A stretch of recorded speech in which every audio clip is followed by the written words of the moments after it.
안녕하십니까. 조세 전문 변호사 고성치입니다. 오늘의 주제는 이론 받고 안 받고가 중요한 게 아니다. 화천대유 사건에 대해서 계속 말씀드려 보겠습니다. 저는 이 사건을 보면서 어떻게 간단하게 그런 비유를 하자면 그런 거 그렇게 이렇게 생각되어질 수도 있다. 저는 그런 생각이 듭니다. 그러니까 이 직장이 아주 좋은 직장이 있어요. 그런데 여기에 신입사원을 5명을 뽑을 거예요. 근데 2,700명이나 지원을 했습니다. 워낙 좋은 직장이니까. 그래서 180대 1입니다. 근데 신입사원 중 이렇게 지원자 중에서 보니까 예쁜 사람이 있는 거예요. 그래서 네가 말하는 사람, 추천하는 사람 내가 해서 5명을 내가 뽑아주겠다 해가지고 5명을 뽑았어요. 그러면 그 자체가 공정한 거는 아니잖아요. 기준에 따라서 해야 되고, 그리고 평소 공정을 말하고 형평을 말을 했거든요. 그러니까 일정한 기준에 따라서 자격심사해서 그걸 실력에 따라서 하겠다라고 했는데 예쁘다고 뽑아줬단 말입니다. 5명을. 그러니까 그러면 그게 채용 비리다라는 겁니다.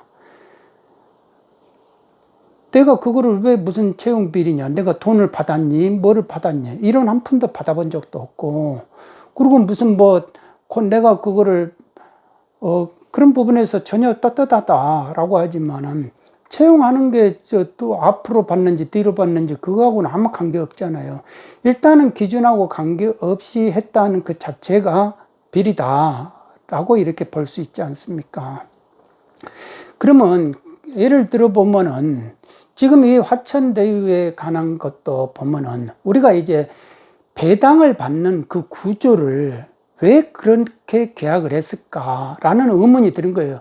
실제 지금 지방의회나 이런 데에서 그 계약서 좀 내놔봐라 라고 하는데 계약서를 지금 제출하지 않고 있다라는 게 언론 뉴스잖아요. 그러니까 그 계약서를 정확하게 봐야만이 모든 의혹들이 일소가 된다 이겁니다. 그런데 계약서가 지금 없는 상황에서 서로가 이제 언론 뉴스를 보고 설왕설래하는 거예요. 그러니까 이거에 대해서 옹호를 하는 사람들도 그러고 또 반박을 하는 사람들도 기존에 들었던 이야기를 가지고 말을 할 수밖에 없다라는 겁니다. 그러면 우리가 이제 가령 이렇게 봐요.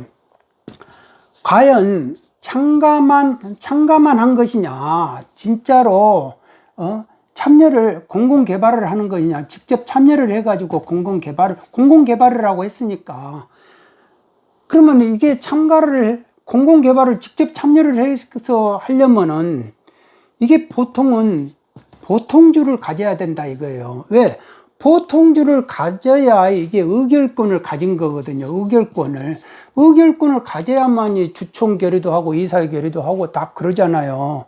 그러니까 회사의 주인은 보통주를 가진 사람들이다 이겁니다. 그러면 내가 보통주를 가졌으면 나 이렇게 할래 배당 나오면 이건 내가 얼마만큼 내가 가지고 갈래 이런 거를 다 본인이 알아서 하는 거예요. 이게 회사 주인이니까 보통주를 가진 사람들이 회사 주인이다 이겁니다. 그런데 참가만 하는 경우는 이거는 우선주죠. 나는 그냥 신경 쓰기가 피곤하니까 그냥 나 일정 이익만 주고 나는 빠질래 라고 하는 거예요. 그래서 우선주가 1종이 있고 2종이 있다 이겁니다. 그러면 이 성남도시개발공사가 1종을 우선주를 가지고 있고 금융기관이 2종을 가지고 있다 이겁니다. 금융기관이. 그렇게 해서 이 사람들이 가지는 거는 액수가 10몇 억밖에 안 돼요. 여기가 전체가 하나잖아요. 하나은행 컨소시엄이에요. 하나은행 컨소시엄인데 이 사람이 그러면 주관사가 돼가지고 알아서 이 사람이 돈을 조달을 하고 막 이렇게 시행을 해야 될 거 아니에요. 그런데 하나은행 이쪽은요, 그야말로 이름만 빌려줬는지 뭐를 했는지 간에 금융 이자에 해당되는 정도의 전체 다 합해가지고 3년에 15억 정도밖에 못 받는다 이겁니다.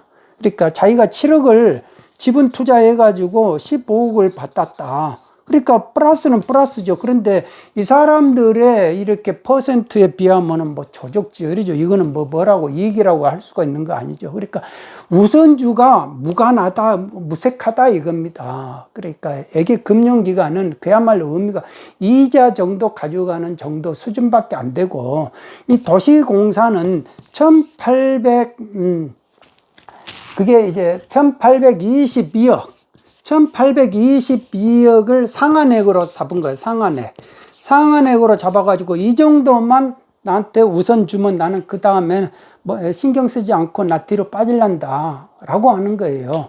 그러니까 어떻게 됩니까? 모든 이 정도 주고 나서 나중에 이 사람들이 가지고 간 게 이제 몇천억이 됐다는 거 아닙니까? 그 퍼센트로 말하면은 뭐 이루 말할 수 없는 퍼센트야. 세계 경제 역사상 이 정도로 큰 퍼센트로 투자 수익을 낸 사람은 없을 것이다 라는 거 아닙니까? 그것도 얼마의 출자금을 가지고, 그러니까 그 출자금이 중요한 건 아니죠. 이게 개발 사업에서는. 근데 중요한 거는 왜 이게 도시공사가 대주주예요. 대주주잖아요. 그러니까 50% 지분의 50% 플러스 한 주를 가지고 있다고 하는데, 예? 이 사람이 왜 대주주면서 본인이 보통주를 안 가지고 우선주만 가지고 있었느냐 이거예요. 보통주를 가졌으면은 자기가 이익을 먹을 수 있었죠. 최대한에. 그리고 자기가 의결을 할 수 있었죠. 그러니까 막말로 말해서 보통주를 안 가졌다는 거는, 야, 네가 보통주 가진 네가 회사 주인 해라 라는 거죠. 결국은. 그러니까 머리 신경 쓰기 싫다 이거 아닙니까? 그러니까 1822억만 주면 나는 네가 뭐 얼마를 먹든 간에 난 관여 안 하겠다 라고 한 거예요. 그러니까 왜 그렇게 협약을 했냐 이거예요. 왜 그렇게 협약을 그렇게 한 이유가 뭐냐라는 겁니다. 그러니까 이유가 뭐냐라고 부르면은, 이 보통주 가진 화천대유가 이게 고위험 리스크를 다 지고 있다. 그 리스크가 뭐냐? 그러면 재개발에서 리스크라는 거는 토지 매입이고, 토지 매입이 이게 제일 중요하거든. 그 다음에 인허가고, 그 다음에 전주, 돈을 빌려오는 것이잖아요. 그런데 토지 매입은 수용으로 하여, 인허가는 성남시 자기가 이게 해주잖아요. 인허가권을 가지고 있잖아요. 근데 뭐를 리스크를 이쪽에서 져요? 이쪽에서 지원을 해주고 있는데, 내가 지원을 해주면서 내가 보통주를 못 가진다? 그거는 포기한 거나 마찬가지 아닙니까? 그러니까 이 재개발을 하면은 좀 더 이렇게 수익 구도를 다 이렇게 계산을 한다 이거예요. 그러면 그 계산이 거의 틀리질 않는다. 그러면 이거는 계산을 수익 구조를 예상을 못했다라는 겁니다. 그럼 뭐 그게 무능한 거고, 알고도 이랬다면 그래서 이제 이게 뭔가가 배임이다, 특혜를 준 것이다 라고 이렇게 볼 수 있다라는 겁니다. 그리고 이거는 전주에 대해서는 그 다음 또 설명을 할게요. 그리고 이게 사업 시행권이 있어요. 전체가 15개 블록이래요. 15개 블록에서 5개를 수의계약으로 줍니다. 수의계약으로. 이렇게 해가지고 위치를 이렇게 보면요. 위치가 이렇게 있으면 이쪽에가 이제 A1 있고, A가 A2가 있고, 그 다음에 이쪽에가 A11이 있고, A12가 있고, 이쪽에 이제 B1 있고, 뭐 이러더라고요. 근데 하여간에 5개를 줘요. 대지를. 이 수의계약을 왜 수의계약으로 줬느냐 라는 겁니다. 이게 왜 수의계약으로 줘야 되느냐. 이게 미스테리하다 이겁니다. 다른 사람들은 180대 1로 들어온다 이거예요. 그런데 이 토지를 주는데 그것도 다른 다른 이 180대 1로 경쟁으로 들어왔던 그 가격보다 훨씬 떨어지는 65%, 그러니까 이제 65% 정도의 그러니까 35%를 더 싸게 주는 거죠. 싸게 줬다 이거예요. 왜 이렇게까지 혜택을 줘야 되냐. 이거는 혜택 아니고 뭐가 있냐 이거죠. 이게 이익을 준 거 아니냐. 예, 그러죠. 경쟁을 해서 들어와야 되는데 경쟁을 안 하고 수의계약으로 막바로 너는 이거 가지고 가. 토지 원가대로 그 가격대로 이렇게 가지고 해 줬어야 하는 이유가 뭐냐라는 겁니다. 그게 그 자체가 엄청난 특혜가 아니냐라는 의심을 사기에 충분하다. 우리가 보통 이제 이런 거 이제 그 SPC로 이렇게 사업을 할 때요, 이 시행사가 있어요. 그런데 아무것도 없어요. 개털이에요. 돈도 없고 땅도 없어요. 그러니까 이 사람들이 시행사 하나 딱 만들어 가지고 땅 주인들을 찾아 가지고 그 땅을 우리한테 넘겨라. 근데 넘기는데 그냥 돈 없이 넘기면 됩니까? 그러니까 현물 출자를 해라. 현물 출자를 하면은 우리가 그거를 개발을 해가지고 분양을 해가지고 지금 100억밖에 안 되지 않느냐. 우리가 1000억으로 만들어 줄게. 그래가지고 나눠 먹자. 라고 하는 거죠. 그러면 지주 입장에서는 뭐 나쁜 게 아니니까. 그러면 땅을 현물 출자를 하는데 회사가 어떻게 돼가지고 망해버릴지도 모르니까 한 절반은 현물 출자하고 나머지는 그냥 양도로 해가지고 일단 현금을 일단 받는다 이거예요. 그런 식으로 해가지고 시행사가 그러면 땅을 가지게 되잖아요. 땅을 가져가지고 이제 은행을 찾아다니는 거예요. 은행 찾아가 봐라. PF 좀 해달라. 대출 좀 해달라. 우리 땅 있지 않냐. 이렇게 보니까 땅이 있어. 그러면 내가 해줄게. 라는 식으로 해가지고 대출 받아가지고 이제 시공하고 뭐 이렇게 해가지고 나중에 어떻게 됩니까? 신탁으로 이렇게 시공해서 그러면 시공사가 제일 먼저 먹고 그 다음에 은행한테 꾼 거 돈 주고 나서 나머지 이익이 있으면 이제 나눠 먹는다 이거. 자기들끼리 나눠 먹 거 아닙니까? 그렇게 해서 정산하는 게 통상적이다 이거예요. 그런데 화천대유는요, 한마디로 말해서 땅도 없고요, 돈도 없어요. 아무것도 없었어요. 그러니까 2015년 2월 6일 시점에 여기가 설립이 되거든요. 이 설립되는 시점에 돈이 하나도 없어요. 땅도 없어요. 땅도 없는데 어떻게 해서 그러면은 대출을, PF를 받냐 이거예요. 나중에 이제 7천억 정도를 받는데 이 사람이 2016년에 얼마입니까? 한 351억 정도를 어디서 빌려와요. 어디 SK 관련 키넨 파트너스하고 MSBT 이런 재벌 관련 그쪽에서 돈을 빌려옵니다. 이 351억을 빌려오게 된다고요. 그런데 이 사람들이 돈을 빌려오면서 어떻게 했냐? 돈을 어떻게 해서 빌려와요? 이게 돈도 없고 땅도 없는 사람이 돈을 빌려오는 방법이 뭐였느냐?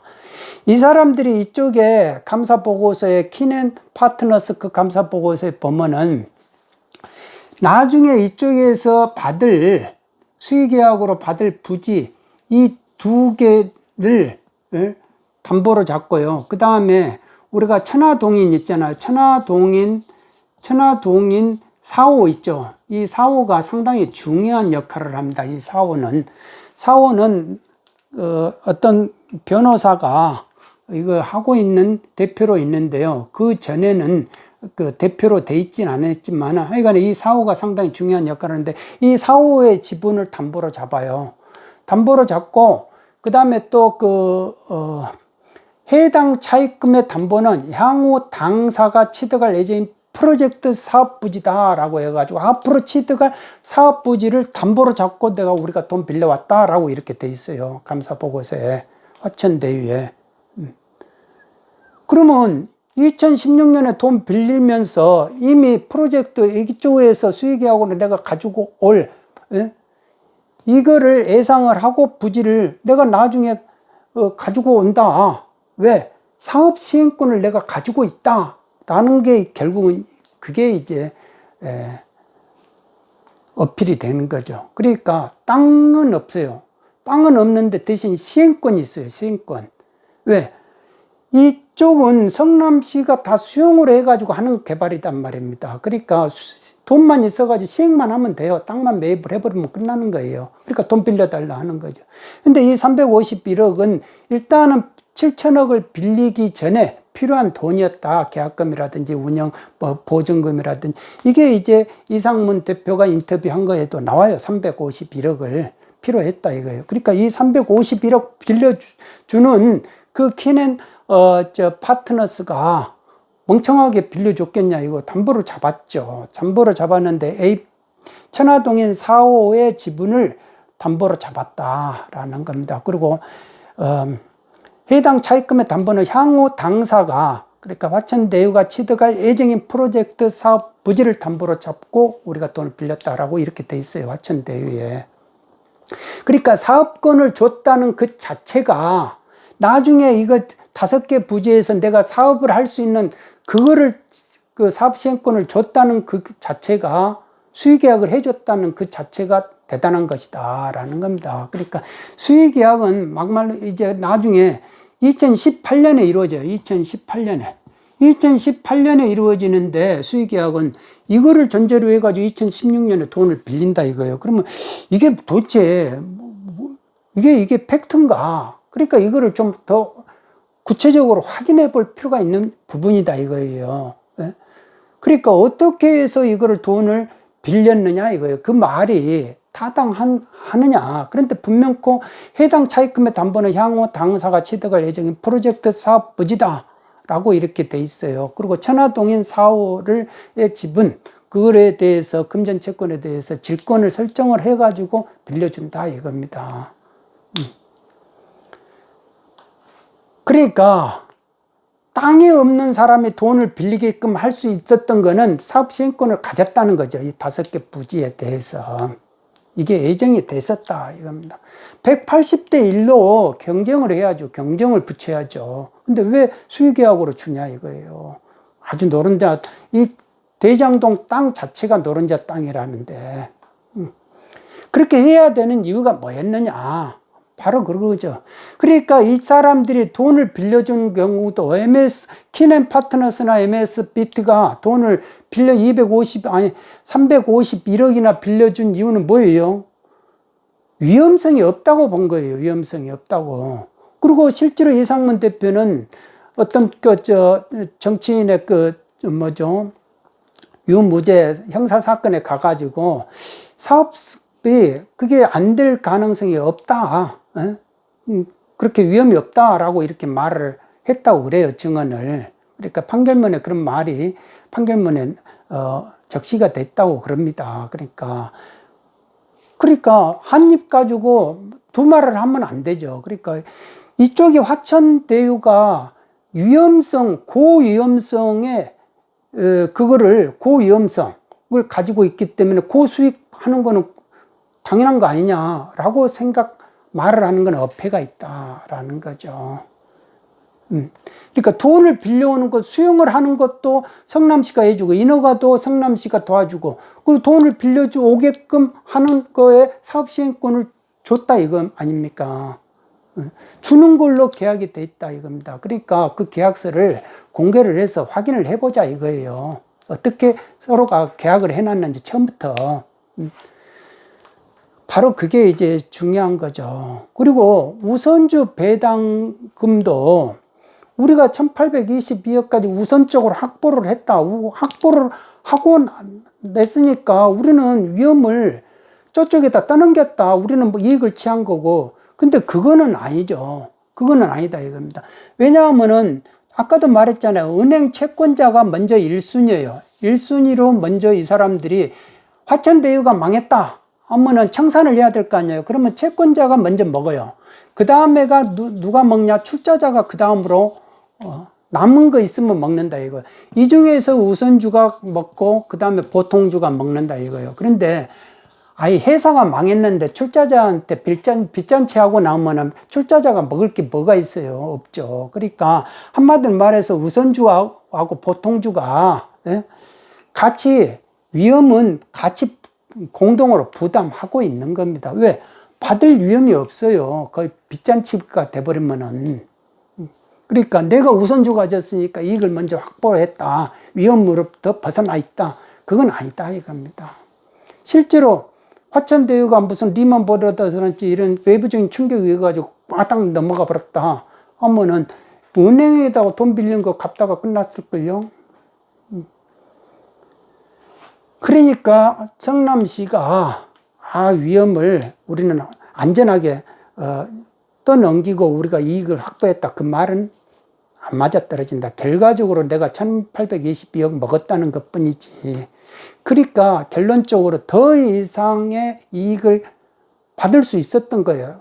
확보를 할 수 있었는데 왜 그거를 저쪽에다가 화천대유에다 넘겼느냐. 그게 이제 문제죠. 거기에서 내가 단돈 1원을 먹었다 안 먹었다 그것도 물론 중요하지만 그게 자체가 그것보다는 왜 그런 계약을 주고 그런 거를 했느냐, 그렇게 밖에 할 수 없었느냐, 계약을 왜 그렇게 했느냐, 그거에 대해서 합리적 이유를 대야 된다 이거죠. 그러면은 이런 식으로 합리적 의심을 해소를 시키게끔 해야 된다. 그러면은 모든 자료를 내놓고 자금도 어디다 어떻게 썼는지 다 확인을 해보고 그렇게 해서 서로가 다 내놔야죠. 내놓고 협조하고 내놓고 있으면 증인 나와서 증언하고 이렇게 해야 되는 거 아니냐 이거죠. 그러니까 자꾸 어떤 일정한 논리 5,500 내가 3억에 대해서 성남시가 확보했으니까 뭐 나머지는 저런 애들이 먹든지 말든지 그 논리 가지고는 안 된다라는 겁니다. 그러니까 5,500 3억도 그것도 이제 어폐가 있다고 그래요. 그러니까 비판하는 사람들 입장에서는 그러니까 그 부분은 또 별도로 하기로 하고 바로 이런 거죠. 왜 이런 식으로 계약을 했느냐. 이런 식으로 계약을 했다는 그 자체가 비리 아니냐라는 거죠. 그러니까 예쁜 사람한테 내가 너 예쁘니까 내가 5명 먼저 우선적으로 채용해 줄게 라고 하면 그 자체가 비리가 되듯이 예쁜 사람한테 너가 나한테 5개 블록 줄게, 수의계약으로 줄게, 그것 가지고 돈도 빌리고 그렇게 해서 나중에 이익을 네가 가지고 가 라고 하는 그 자체가 채용 비리하고 비슷하게 보인다 이겁니다. 그러니까 그거에 대해서 해명을 해야죠. 그러니까 자료를 또 다 내놓고 뭣도 내놓고 다 협조할 거 협조하면서 해야 되는 거 아니냐라는 겁니다. 오늘은 여기까지 하겠습니다. 여러분 모두 건강하시기 바랍니다. 감사합니다.